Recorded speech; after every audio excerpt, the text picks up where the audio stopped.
ஒரு 2011 புள்ளி விவரத்தில் ஒரு புள்ளி விவரம் லாஸ்ட்டாக கொடுத்தாங்க. அதில் 7.5 லட்சம் பேர் கையால் மலமல்லாமல் இந்தியாவில். தொண்டு நிறுவனங்கள்லாம் 10.5 லட்சம் பேர், 10,30,000 3000 இதுதான் 10 லட்சத்துக்கு மேலே அல்லதா சொல்கிறாங்க. கடந்த 5 ஆண்டுகளில் 330 பேர் இறந்துட்டாங்க. இப்போ திமுகவை நம்ம 1000 விமர்சனம் பண்ணாலும் இப்போ போதைப் பொருள் விற்கிறவன் அப்படின்னு தெரிஞ்சு சேர்த்திருக்கிறன்னா வாய்ப்பு இல்லை. பட் ஆனாலும் எனக்கு இது தெரியாதுன்றதான் நான் குற்றவாளி ஆக மாட்டேன்னுலாம் இல்லை. ஐயா எனக்கு தெரியாதுங்க, அவன் திட்டு பயிர் எனக்கு தெரியாதுங்க, ஏதோ கொடுத்தா வாங்கிட்டனாலும் நீ நிரபராதின்னு ஒன்று விட முடியாது, உன்னே கேஸுக்குள்ளே எடுத்துருவாங்க.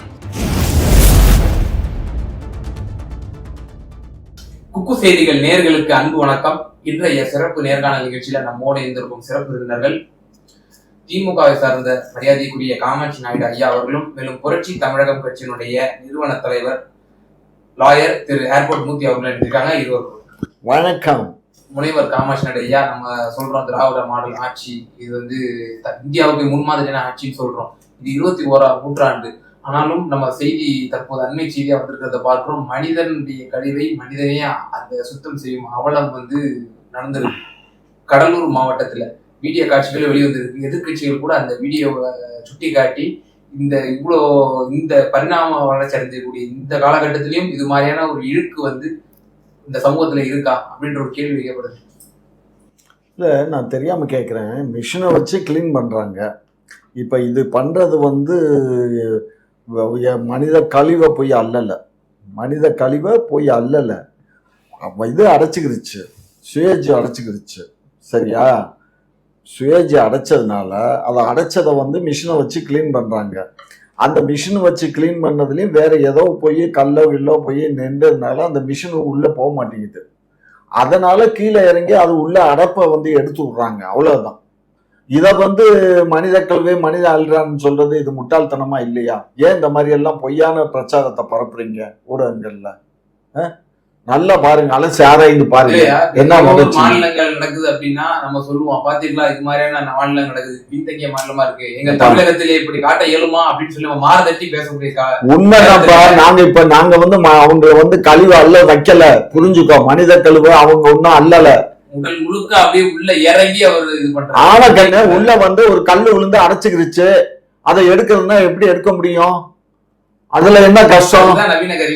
நவீன கருவிகள் எல்லாம் அப்படி அது கண்ணு ப்ரெஷர்ல தான் அது லைனை கிளீன் பண்ணணும். லைன்ல போய் இவங்க முன்ன எல்லாம் இதை வச்சுட்டு இப்படி குத்துவாங்க, புரியுதா? பம்ப் பண்ண மாதிரி பண்ணுவாங்க. இப்ப அந்த சிஸ்டம் இல்ல. இப்ப மோட்டரை போட்டு காத்து வந்துடும், அந்த காத்து ப்ளோயரை வச்சா அந்த ப்ளோயர் அடிச்சுட்டு போயிடும். அந்த ப்ளோயர்லயும் இதை அடிச்சுட்டு போறதுனால ஏதோ ஒரு அடப்பு இருக்கு பக்கத்துல மேனுவல்ல. அந்த மேனுவல்ல இறங்கி அந்த அடப்பை எடுத்து விடுறாங்க. அவ்வளவுதான். மனித கழிவு அல்லல. இப்படியே பொய் பேசுறீங்க. மனித கழிவு அல்லாங்கன்னு. ஏன்பா நீங்க இந்த பொய் சொல்வதாக ஐயா சொல்றாரு. இது மாதிரியான ஒரு சம்பவம் நடந்திருக்கு. எல்லா எதிர்கட்சிகளும் சுட்டி காட்டி கேட்டுக்கலாம். குறிப்பா அண்ணாமலை அவர்கள் கூட எக்ஸ்தலத்துல போட்டிருக்காரு. எப்படி பாக்குறீங்க இந்த சம்பவத்தை? ஐயா அதுக்கு உண்டான விளக்கம் சொல்றாரு. அது ஒரு கல் ஏதேனும் அடைத்திருக்கும், மிஷினால எடுக்க முடியாதனால மனிதன் இறங்கி இருப்பாரு அப்படின்ற ஒரு விளக்கத்தை சொல்றாரு. உண்மை அதுதான். கேட்போம் விளக்கம். எல்லாருக்கும் மலம் வரும், நம்மளும் மலம் போறவங்க தான். நம்ம எந்த கையில கழுவுறோம்? இடது கையில கழுவுறோம். சரி, கொஞ்ச நாள் வலது கையில கழுவலாம் அப்படின்னு கழுவுமா? ஏன் இடது கையில கழுவிட்டு அதை வாஷ் பேஷன்ல நல்லா கையை கழுவி சிலர் சோப்பெல்லாம் போட்டு கழுவுவான். அவனோட மலம் தானே, அவன் உடம்பில் இருக்கிற மலம் தானே. அவன் உடம்புல இருந்து இயற்கையா அது வெளியேற வேண்டியது தானே. அது வெளியேறல என்ன நடக்கும்? மலம் வெளியேறலன்னா ஒரு 2 நாள் 3 நாள் வெளியேறலன்னா 10 நாள் எல்லாம் செத்து கூட போயிடுவோம். அவ்வளவு சிக்கல். மலச்சிக்கல் தான் எல்லா சிக்கலுக்கும் காரணம். அப்போ உன் உடம்பிலிருந்து வெளியே இருக்கிற கழிவை நீ கழுவுவதற்கு நீ எவ்வளவு சங்கோஜப்படுற? இப்போ ஊர் முழுக்க இருக்கிறவன் மலத்தை ஒருத்தன் இறங்கி அதில் செய்கிறான்னா அதை எப்படி நீங்கள் நியாயப்படுத்துறீங்க? இப்போ ட்ரைனேஜ் இவர் சொல்கிறாருல்ல, சட்டம் அந்த சட்டம் இப்போ வந்த சட்டம் அதுதான் சொல்லுது. அந்த மாதிரி ட்ரைனேஜ் எல்லாம் இறங்கி இது மாதிரி க்ளீன் பண்ணி இறந்தா அவன் ப்ரைவேட் பார்ட்டியாக இருந்தால் அவங்ககிட்ட இருந்து 10 லட்ச ரூபாயை டெப்ரிமேஷன் போட்டு வாங்கணும், இறந்தவருக்கு 10 லட்சம் கொடுக்கணும்னு மத்திய அரசு சட்டம் போட்டிருக்கு. அப்போ மனித கழிவை மனிதன் அள்ளக்கூடாது அப்படின்னு வேர்ல்டு வைட் இது சட்டம் போட்டிருக்காங்க. மாநகராட்சி அதற்கான கருவியெல்லாம் கூட வாங்குது, போகுது, வருது. ஆனால் கவிதை எழுதுகிறவன் என்ன எழுதுவான்? நீங்கள் அண்மையில் கூட ஒரு சர்ச்சை வருது பார்த்தீங்களா? ராமன் வந்து மலைக்குழிக்கில் இறங்குனா, ரொம்ப நேரம் ஆச்சு, அப்புறம் சீதை பார்த்தா, அப்புறம் மூட்டு போனா, அப்படின்லாம் இதை அரசியலாக பயன்படுத்துகிறாங்களே தவிர இவர்கள் ஆட்சியில் இதை நாங்கள் ஒழிக்கணும் அப்படின்னு யாரும் இங்கே சிந்திக்கிறது இல்லை. ஏன்னா இதை ஒரு குறிப்பிட்ட சமூகம் அள்ளுவதால் அவன் சும்மா வாழ்றான், காசுக்கு தானே அள்ளுறான் அப்படின்ற மாதிரி இவங்க சார் அல்ல சார், அடப்ப குத்தி விடுறான் சார். அதாவது மிஷின்ல இப்ப சார் அதை மேன்மலவே கையிலேயே தொடக்கூடாதுன்றாங்க.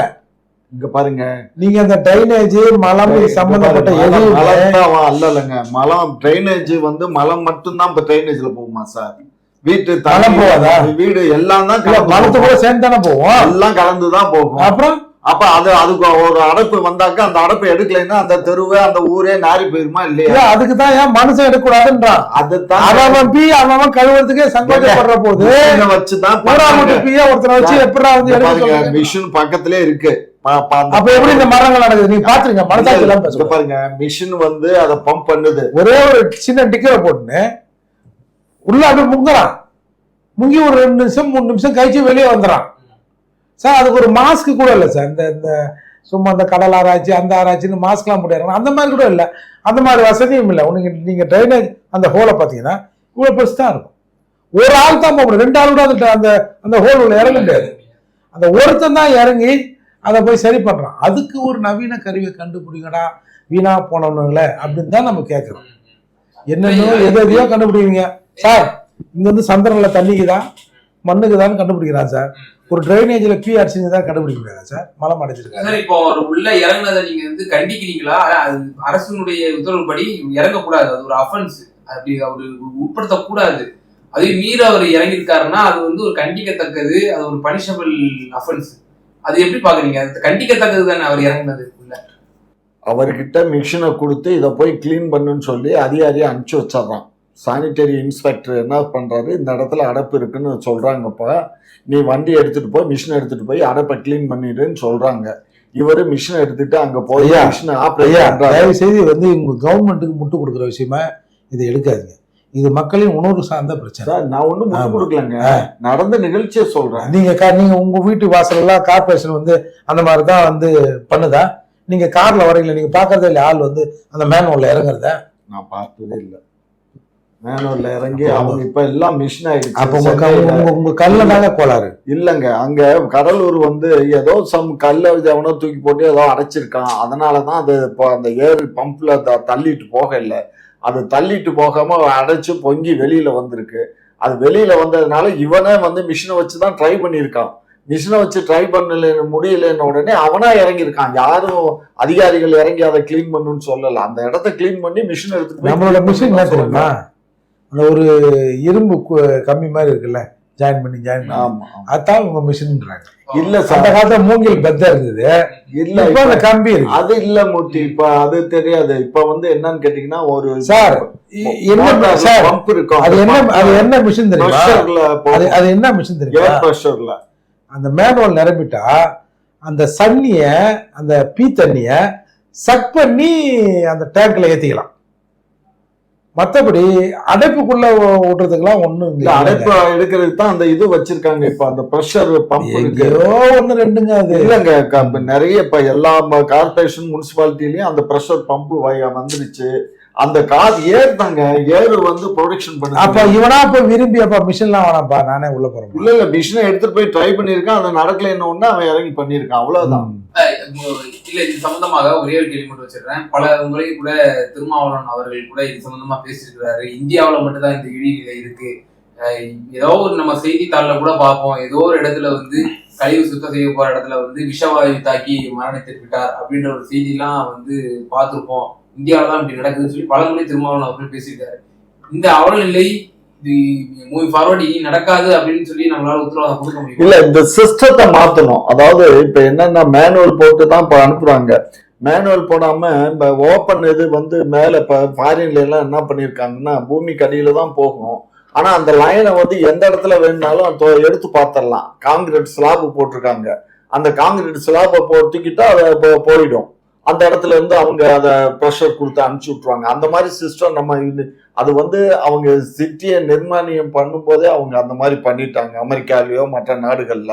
நம்ம நாட்டுல அப்படி பண்ணல. பிரிட்டிஷ்காரன் அந்த காலத்துல போட்டதுதான் இப்போ அந்த மெத்தட் தான் நம்ம ஃபாலோ பண்றோம். எப்போ 1935-36 போட்ட அந்த சிஸ்டம் இந்த பூமிக்கு அடியில பைப்பை போட்டு அதை ஒரு கிட்டத்தட்ட ஒரு 100 அடி 200 அடிக்கு ஒரு தடவை ஒரு மேனுவல் போட்டு கொண்டு போய் கடத்துறது தான் நம்ம இந்த ஊர்ல உள்ள சிஸ்டம்.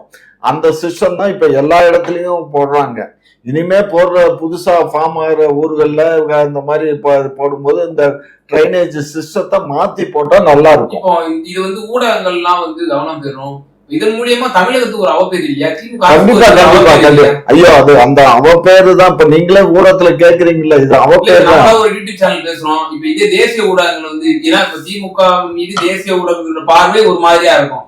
அப்ப அவங்க இது கொண்டு போகும்போது இந்தியா முழுக்க இந்த செய்தி போகும்பொழுது அப்ப நம்மளோட திமுக ஆட்சிக்கும் தமிழகத்துக்கும் ஒரு இழுக்கு தானே. கண்டிப்பா அது இறங்கினவரு கண்டிக்கத்தக்கவர். அது அந்த ஏன்னா அந்த அதிகாரியை தான் பார்க்கணும். ஏன்னா அந்த அதிகாரி எதுக்கு இந்த மாதிரி எல்லாம் அவன் கூட போயிருக்கணும். போய் உள்ள இறங்காம அதை எந்த அளவுக்கு மிஷினரிஸை வச்சு உபயோகப்படுத்தி அதை எடுக்கணுமோ எடுத்திருக்கணுமே தவிர உள்ள இறங்க விட்டுருக்க கூடாது. அது இன்னும் சின்ன கிராமங்கள்ல எல்லாம் இன்னும் கூட இந்த செப்டி டேங்க் மெத்தட் இருக்கு கண்ணு. இந்த செப்டி டேங்க் இருக்க இடங்கள்ல எல்லாம் கூட மோட்டரை போட்டு பம்ப் பண்றாங்க.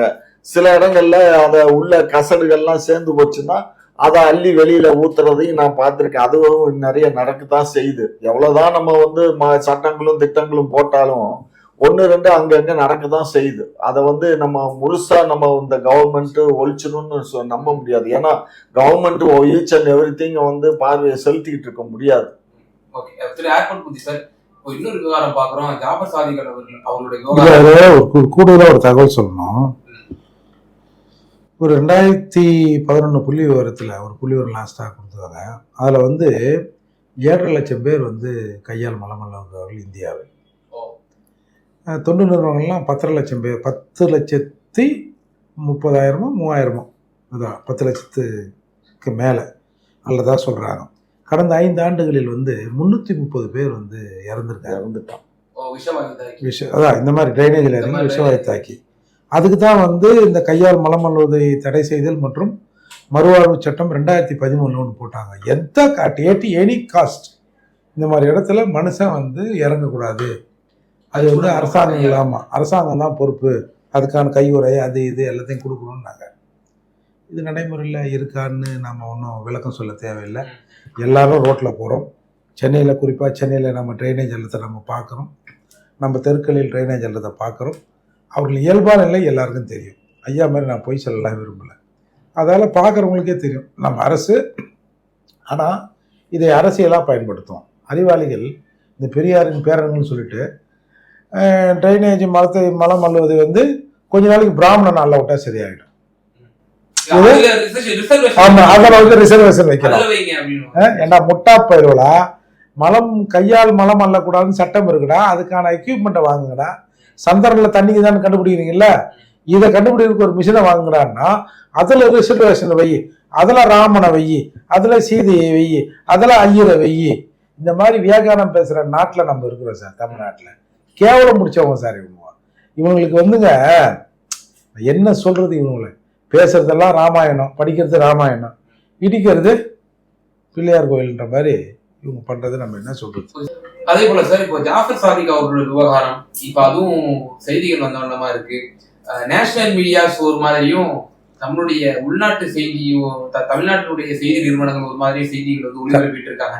1 கோடி ரூபாய் அந்த போதை வித்த காசை அமீர் அவர்களுக்கு பரிமாற்றம் செய்ததாகவும், அதே போல 21 கோடி ரூபாய் ஒரு சில முக்கிய புள்ளிகளுக்கு அவர் அதை பரிமாற்றம் செஞ்சாரு அப்படின்னு சொல்லி செய்திகள் வந்துச்சு. இந்த ஊடகம் பேர் சொல்ற தந்தி தொலைக்காட்சியினுடைய ஊடகத்துல இந்த செய்தி வெளி வந்துச்சு.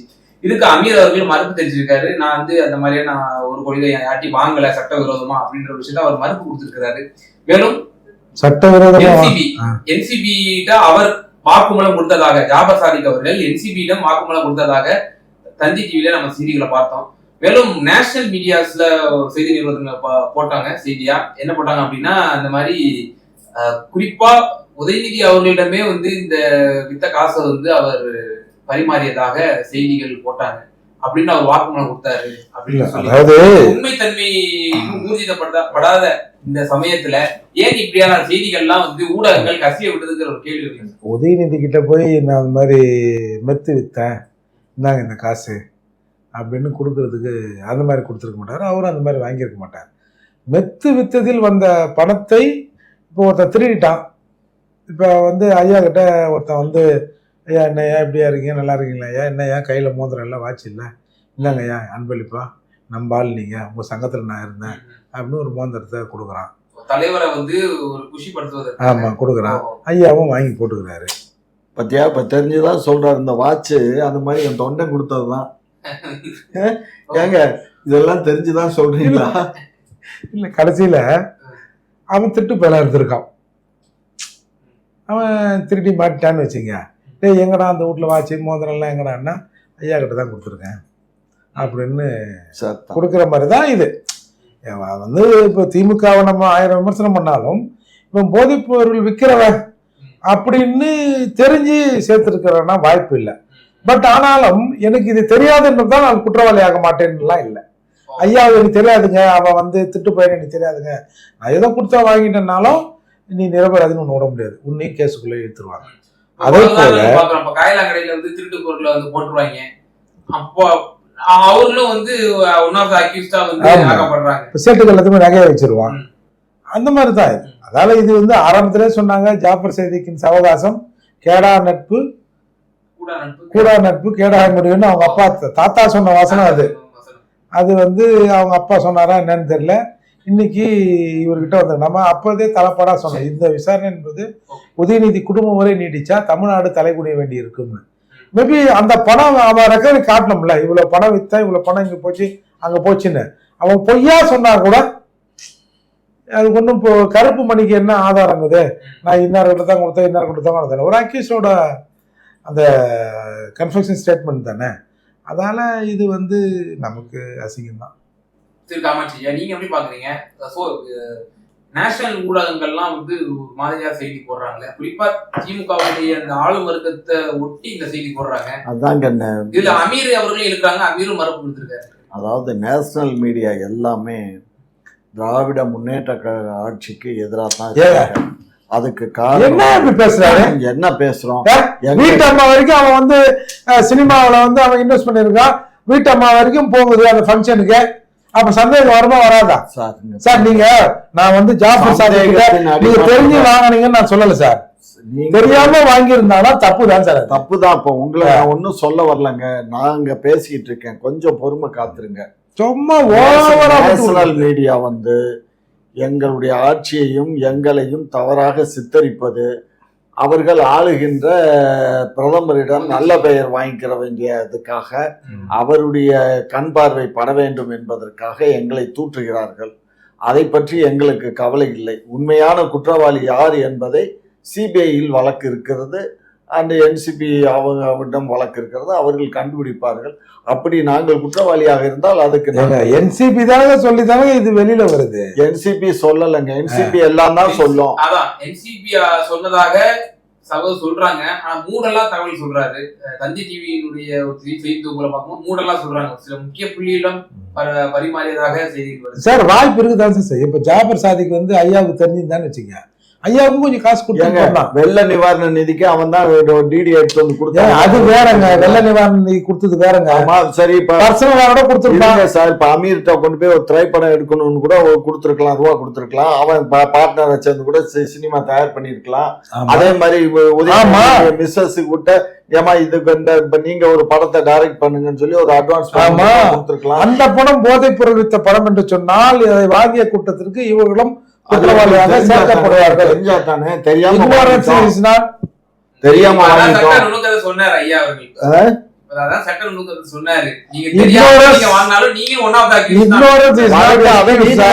நீதிமன்றத்துல நாங்க குற்றவாளின்னு சொல்லி இது மாதிரி விஷயங்கள் இருந்து அவங்கள்ட்ட நாங்க பணம் வாங்கி அது நிரூபிக்கப்பட்டால் நான் நீதிமன்றத்துல வழக்காடி நாங்க அதை பார்த்தோம். அதுக்காக நீங்க முதலை கண்ணீர் வடிக்க வேண்டாம்.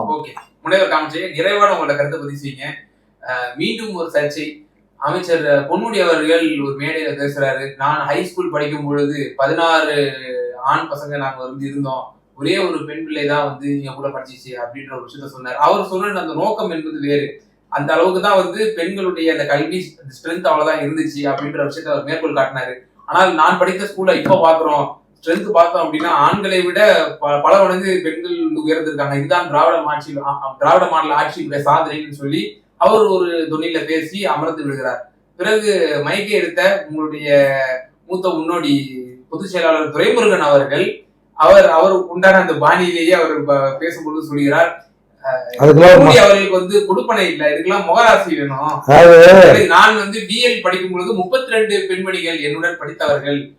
எம்எல் படிக்கும் பொழுது என்னுடன் சக மாணவியாக இருந்தவர் சிதம்பரத்தின் அவர்களுடைய மனைவி, அவர்கள் என்னோட இதுவா இருந்தாங்க. இதுக்கெல்லாம் வந்து முகராசி வேணும் அப்படின்னு சொல்லி பேசுறாரு. மீண்டும் பெண்ணை கொச்சைப்படுத்துகிறாரா துரைமுருகன் அவர்கள் அப்படின்ற ஒரு கேள்வி. இல்ல, துரைமுருகன் வந்து அதை வந்து எப்படின்னு கேட்டீங்கன்னா, அவர் வந்து அவரை எப்படி சொல்றது, அதாவது வயதாயிடுச்சுங்கிறது ஒரு பக்கம், ரெண்டாவது அவர் இந்த நையாண்டி பண்றது அவருடைய வேலை. எதை எடுத்தாலும் நையாண்டியாவே தான் பேசுவாரு. ஆனா பொன்முடி பேசுனதுல 100க்கு 100 எந்த விதமான அப்பளுக்கு இல்ல, சரியா பேசியிருக்காரு. பட் இவர் பேசுனது ஒரு நகைச்சுவையா இருக்கணும், ஒரு கேட்கிறவங்களுக்கு காதுக்கு குளிர்ச்சியா இருக்கணும் அப்படிங்கறதுனால இவர் பேசியிருக்காரு. எது எப்படி இருந்தாலும் ஒரு அமைச்சரா இருந்து இந்த மாதிரி பேசுனது தவறுதான். பொது வெளியில் பேசியது தவறுதான். பாருக்குள்ள உட்காந்து இல்ல தனியா உட்காந்து ஜாலியா சாப்பிட்டு இருக்கும்போது பேசிக்கலாம். மாப்பிள்ள, டேய் நான் படிக்கும்போது இப்படிறா, நாங்க படிக்கும்போது இப்படிறா, மச்சான் நீ மச்சாக்காரன்டா, உனக்கு எங்கேயோ மச்சங்குதுரா, அப்படிலாம் பேசிக்கலாம். பொது வெளியில் ஒரு அமைச்சராக இருக்கிறவர், ஒரு அரசாங்கத்தின் பிரதிநிதியாக இருக்கிறவர் பொது வெளியில் இந்த மாதிரி பேசுவது இது இவரோட பாலிசி. தமிழ் ஆமா, தமிழ் எங்கே இருக்குதுன்னா அவர் பேசுறது பூரா அப்படித்தானே இருக்கு. பாவாடை தூக்கி நாடாவை அவுத்து பார்த்தால், இல்ல நாடாவை அவுத்து பாவாடை தூக்கினால் அப்பெல்லாம் சொன்னாங்கல்ல, அது நேரடியா சொல்லல, ஃபைல் இருக்குதுப்பா தமிழ் அப்படின்னு சொல்லல. அது எதுக்கு பாவாடை நாடா எல்லாமே தூய தமிழ், செக்ஸ் கலந்து தமிழ் சார். அது இவரோட முதலீடே செக்ஸ் தானே. ஐயா அவருக்கு வந்து அதுதான் தெரியும், சரியா, வேற தெரியாது.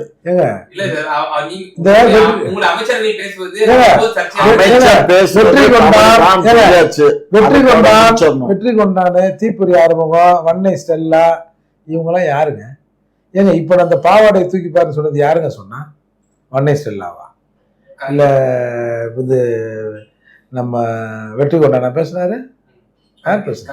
அப்புறம் என்ன வித்தியாசம்? இங்க பாருங்க, இது ஃபைல், இப்ப இது இந்த மாதிரி இருக்குது, இது கட்டி இருக்கு, இத அவுக்குறோம், இத எடுக்கிறோம், அப்புறம் இதை எடுத்து பாக்குறோம். இதாங்க இல்ல இப்ப நம்ம வீட்டுல தமிழ் பேசுற தமிழ்நாடு எங்க பாக்குறது, நம்ம வீட்டுல ஒரு லேடிஸ் கேக்குறாங்கன்னு வச்சுக்கலாம், பாவாடை தூக்கி நாடாவை அவுத்துப்பா தமிழ் தெரியும் நம்ம சொல்லுமா சார்? சொல்லுவோமா சொல்ல மாட்டோமா? ஜெனியோட பேசுங்க. செருப்படுத்த அடிக்க மாட்டா வீட்டுல இருக்கிறவா புறம்போக்கு நாய எங்க வந்து இணையா பேசுறேன்னு செய்வாங்களா? செய்ய மாட்டாங்க. அப்போ ஒரு நாகரிகம்னு ஒண்ணு இருக்குல்ல, இதை கேட்டோன்னு சிரிக்கிறது இவங்க. சார் வெற்றி கொண்டாங்க கூட்டத்தில் பேசுறான் சார், பெரிய மனுஷன், அவன் பேர் என்னப்பா? நிரோத்குமார். ஆனா அந்த நிரோத்குமார், ஓ சரத்குமார், ஒரு பெரிய மனுஷன் பேசுறா சார். இது கூட்டம் நடந்த உடனே தூக்கின்னு போயிட்டாரு, எம்ஜிஆர் அங்க எங்கன்னு தேடுறாரு சார். இதெல்லாம் ஒரு பேச்சா? கனிமொழியை பற்றி எவ்வளவு அசிங்கமாக கொச்சைத்தனமாக இந்த நாஞ்சில் சம்பத் பேசியிருக்காங்க தெரியுமா? எல்லாம் சின்னதக்காரங்க. இப்போ அப்போ இவங்க அது ஒரு பெரிய விஷயம் இல்லை இவங்க கிட்ட. பொம்பளைனால அனுபவிக்கணும், கொஞ்சம் ஒரு மாதிரியா இருந்தா அன்னைக்கே அனுபவிக்கணும் அப்படின்ற பாலிசி உள்ளவங்கல்ல இவங்க. அதனால இவங்களுக்கு அது தப்பா தெரியாது. நிறைவான கருத்து சுருக்கம், இது வந்து தொழிலா வச்சிருக்கா திராவிட முன்னேற்ற கழகம் இது மாதிரி கொச்சையாக பேசுவது? தொழிலாம் பாலிசி, அவங்க பாலிசில one of the policy. Duraimurugan அவர்கள் வந்து ஒரு மூத்த அமைச்சர் மட்டுமல்ல, எங்க கட்சியில ஒரு மூத்தவர். அவர் வந்து சிலேடையா பேசியே பழக்கப்பட்டவர், கலைஞரிடமிருந்து சிலேடையை கற்றுக்கொண்டவர், அவர் சிலேடை பேச்சுக்கு ஒப்பானவர். இவர் பேசுனது ஒரு சிலேடையா தான் பேசுறாரு. அடகிரியா, அதனால இத வந்து தப்பா எடுத்துக்க வேண்டாம். தப்பா எடுத்துக்கிட்டீங்கன்னா அது தவறு, அவ்வளவுதான். தப்பா எடுத்துக்கலாம் தவறு. அப்ப எடுப்பவருக்கு தவறா இல்ல எப்படி புரியல. தவறுன்னு சொல்லி தெளிவா சொல்லுங்க, இல்லாட்டி அது சரின்னு சொல்லுங்க. அது சரிதான், நீங்க தப்பா எடுத்தீங்கன்னா அது தவறுனா அது விளக்கமா இல்லையே. அவர் நையாண்டியா பேசக்கூடியவரு, அவரு பேச்சுக்கள்லாம் பாருங்க. எல்லா இடத்துலயும் அது வந்து நையாண்டிங்கிறது பொருந்துமா? அது பேசுறாரு, என்ன பண்ண முடியும்? ஒரு மூத்த முன்னோடி பேசுறாரு, வந்து இது கண்டிக்கணும் இல்லையா? அது கண்டிப்பாரு, அவசியம் கண்டிப்பாரு. அவரும் ரசிப்பாரு இது கேட்டாருன்னா. சபாஸ்ரா. ஆமா ஆமா. சரி, உங்களோட இருவரோட கருத்தை கொஞ்சம் வைக்கிறோம். நம்ம